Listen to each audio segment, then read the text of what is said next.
ಕಂದಗಿರಿ ತಪ್ಪಲಿನ ಓಂಕಾರ ಜ್ಯೋತಿ ಮಠ ಟ್ರಸ್ಟ್ ಆಸ್ತಿ ಕಬಳಿಸಲು ಮಾಜಿ ಕಾರ್ಪೊರೇಟರ್ ಲಕ್ಷ್ಮೀನಾರಾಯಣ ಷಡ್ಯಂತ್ರ. ಉಮಾ ಮಹೇಶ್ವರ ಸ್ವಾಮೀಜಿ ಆರೋಪ. ಚಿಕ್ಕಬಳ್ಳಾಪುರ ತಾಲ್ಲೂಕು ಕಸಬಾ ಹೋಬಳಿ ಸ್ಕಂದಗಿರಿ ತಪ್ಪಲಿನಲ್ಲಿರುವ ಓಂಕಾರ ಜ್ಯೋತಿ ಮಠ ಟ್ರಸ್ಟ್ನ ಆಸ್ತಿ ಕಬಳಿಸಲು ಹುಳಿಮಾವು ಮಾಜಿ ಕಾರ್ಪೊರೇಟರ್ ಲಕ್ಷ್ಮೀನಾರಾಯಣ ಮತ್ತಿತರರು ವ್ಯವಸ್ಥಿತ ಷಡ್ಯಂತ್ರ ರೂಪಿಸಿ ಹಲ್ಲೆ ನಡೆಸಿ ದೌರ್ಜನ್ಯವೆಸಗುತ್ತಿದ್ದಾರೆ ಎಂದು ಮಠದ ಅಧ್ಯಕ್ಷರಾದ ಉಮಾ ಮಹೇಶ್ವರ ಸ್ವಾಮೀಜಿ ಆರೋಪಿಸಿದ್ದಾರೆ.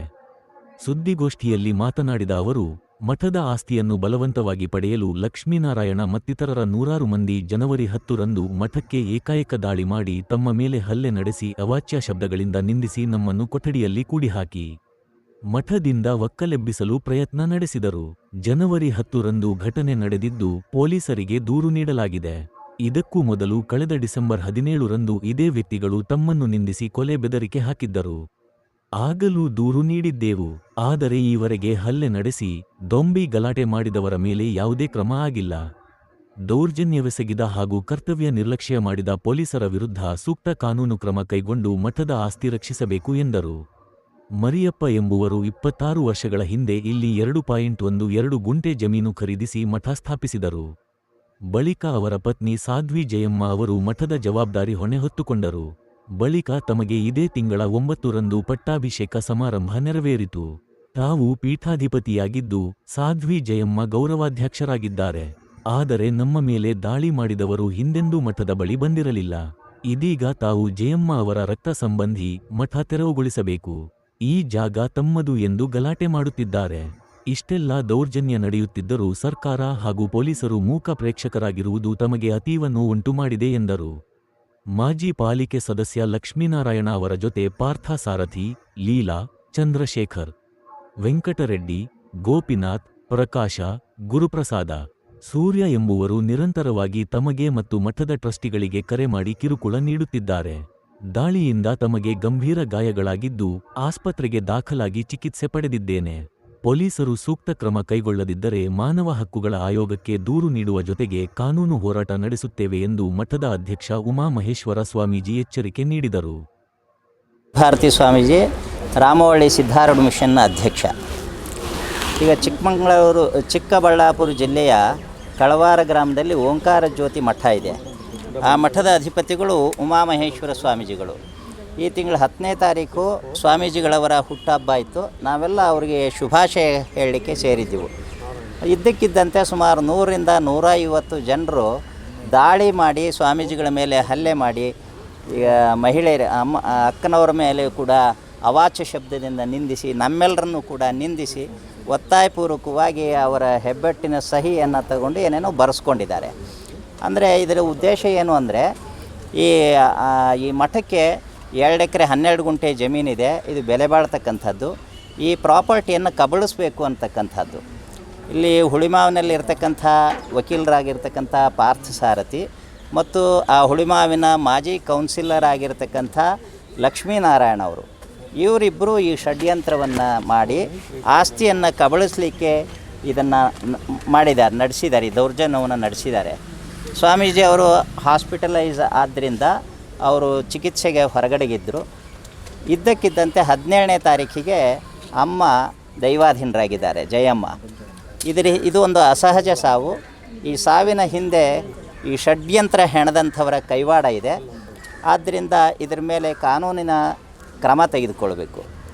ಈ ಸ್ವಾಮೀಜಿಯವರ ಮೇಲೆ ಈ 10ನೇ ತಾರೀಕಿಗೆ ಹಲ್ಲೆ ಆಗೋಕ್ಕಿಂತ ಮೊದಲು ಕೂಡ ಡಿಸೆಂಬರ್ 17ನೇ ತಾರೀಕು ಪಾರ್ಥ ಸಾರಥಿ ಮತ್ತು ಲಕ್ಷ್ಮೀನಾರಾಯಣ ಆಶ್ರಮಕ್ಕೆ ಬಂದು ಸ್ವಾಮೀಜಿಯವರ ಮೇಲೆ ನೇರವಾಗಿ ಅಟ್ಯಾಕ್ ಮಾಡಲಿಕ್ಕೆ ಹೋಗಿದ್ದಾರೆ. ಅವಾಚ್ಯ ಶಬ್ದದಿಂದ ನಿಂದಿಸಿದ್ದಾರೆ. ಅದಕ್ಕೆಲ್ಲ ರೆಕಾರ್ಡ್ಸ್ ಇದೆ.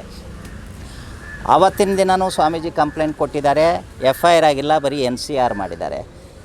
ಹಲ್ಲೆ ನಡೆದಿರ್ತಕ್ಕಂಥ ದಿವಸನೂ ಕಂಪ್ಲೇಂಟ್ ಆಗಿದೆ, ಇನ್ನೂ ಇದುವರೆಗೂ FIR ಆಗಿಲ್ಲ. ಅಮ್ಮ ದೈವಾಧೀನರಾದ ನಂತರ ಅಸಹಜ ಸಾವಿನ ದೂರನ್ನು ಕೊಡಲಿಕ್ಕೆ ಹೋಗಿದ್ದೇವೆ, ಅದರ ಮೇಲೆ FIR ಆಗಿಲ್ಲ. ಹಲ್ಲೆ ನಡೆದಿರ್ತಕ್ಕಂಥ ದಿವಸ ಪೊಲೀಸರು ಮೂಕ ವಿಸ್ಮಿತರಾಗಿದ್ದರು.